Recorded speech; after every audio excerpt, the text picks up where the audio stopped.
मेरा नाम सुरेश पंडित है। मैं समस्तीपुर बिहार का रहने वाला हूं और मैं इस संबंध में बात करना चाहता हूं कि मेरे पिताजी को कैंसर हो गया था और हम अपने यहाँ दिल्ली में रह रहे थे। उस समय मैं कॉरपोरेशन बैंक में ऑफिसर था और उसी बीच डॉक्टर साहब से संपर्क हुई थी और इस बाबूजी को इलाज करने के लिए करा रहे थे।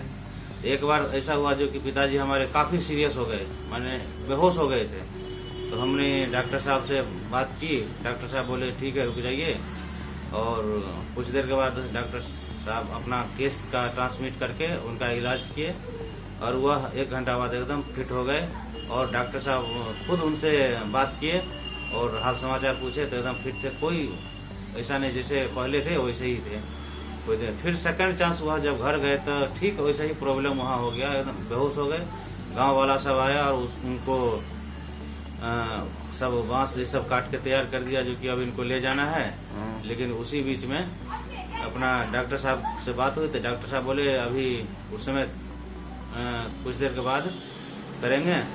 और जब वह सेम प्रक्रिया वैसे ही किए केस के द्वारा ट्रांसमिट, और पिताजी फिर ठीक हो गए। और 1 घंटा बाद बात किए डॉक्टर साहब तो हाल समाचार पूछे तो सब कुछ नॉर्मल।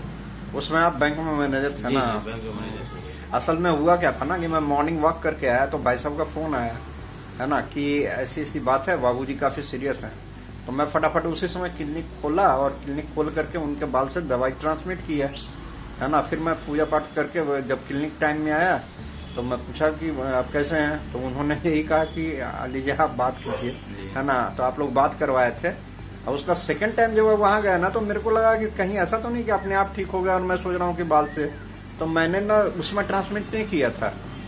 तो जब 1-1.5-2 घंटे के बाद मैंने फोन पे बात किया ना तो पता चला कि नहीं वो तो अब सब कुछ हो गया है, जो अब बहुत मुश्किल है कि अब कुछ हो। गांव वाले आ ही गए थे, बांस वगैरह सब कुछ इंतजाम हो गया था।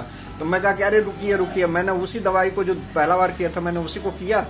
तो उसका फिर 1-1.5-2 घंटे के बाद मैंने फोन किया तो कहा लीजिए ना बाबूजी से बात कीजिए। तो ये वाली बात हुई थी।